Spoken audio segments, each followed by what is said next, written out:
శుభోదయం. శ్రీరామ జయం. సోమవారం అనగానే శివుడు, చంద్రుడు, పార్వతి, గణపతి, కుమారస్వామి, నందీశ్వరుడు, సింహం, నెమలి, సర్పము, మూషకము, ఎలుక, ఇలా కైలాసమే కంటి ముందు ప్రత్యక్షమవుతుంది. అటువంటి కైలాసం భూమి మీద ఇలలో మనతో ఉన్నటువంటి కైలాసం కైలాస పర్వతం. భూలోకంలో ప్రత్యక్షంగా కనిపించేటటువంటి పర్వతం కైలాస పర్వతం. రామచంద్రమూర్తి అయోధ్యానగరంలో జన్మించాడు అని మనకు పురాణం రామాయణాలు చెబుతాయి. ఆసీత్ అయోధ్యానగరి దేశే కోసలనామని.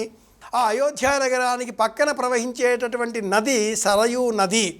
ఆ నది ఎక్కడ ఆరంభమవుతుంది అంటే కైలాసానికి పక్కనే ఉన్నటువంటి మానస సరోవరంలో ఉండేటటువంటి నీటి ధార జలపాయ ఒక్కటి ప్రవహించి అంతర్వాహినిగా తిరిగి అయోధ్యానగర పరిసర ప్రాంతంలో ఇలా సరయూ అనే నది పేరుగా ప్రవహిస్తూ మనకు ఆనందాన్ని కలిగిస్తుంది అని శ్రీరామాయణం వివరిస్తుంది. మానస సరోవర సంబంధితమైనటువంటి ఆ ఔషధి జలయుక్తమైనటువంటి నది ఈ సరయూ నది.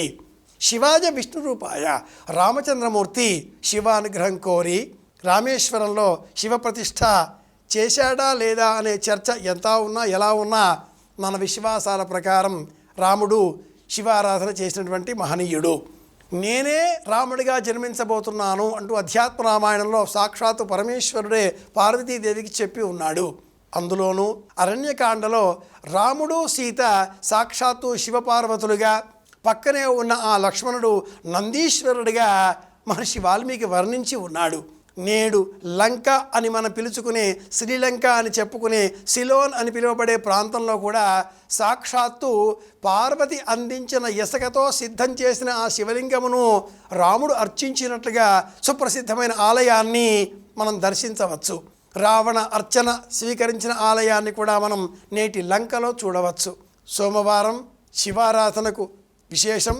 ఆ శివారాధన మరింత ప్రత్యేకంగా అధిక మాసంలో రావడం, కృష్ణపక్షంలో రావడం, అష్టమి తిథి నాడు శివారాధన పరమాద్భుతమైన యోగం అని చెప్పుకోవాలి. ఎందుకంటే అష్టమి తిథికి శివుడు అధిపతి. వహ్నిత్వస్తు హిమాద్రిజ గణపతి సర్ప కుమారో రవి గౌరీశ.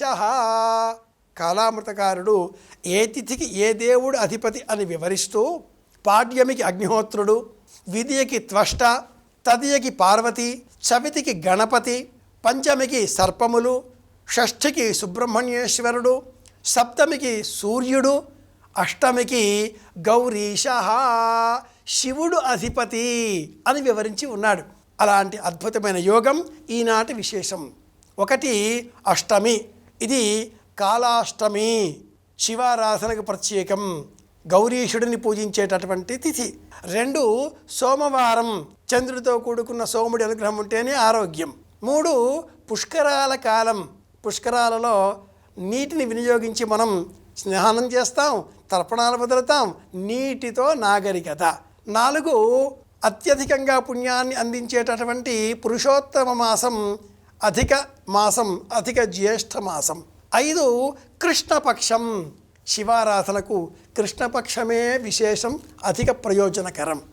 ఈ 5 విశేషణాలు విశేషంగా ఉన్న ఈ నేపథ్యంలో ఈ రోజున సాయంత్రం ఓం నమః శివాయ శివార్పణంగా కాలం గడపదాం, శివధ్యానం చేద్దాం, అందరి క్షేమాన్ని కోరుదాం. మళ్ళీ కలుసుకుందాం. ఓం నమః శివాయ. శ్రీరామ జయం.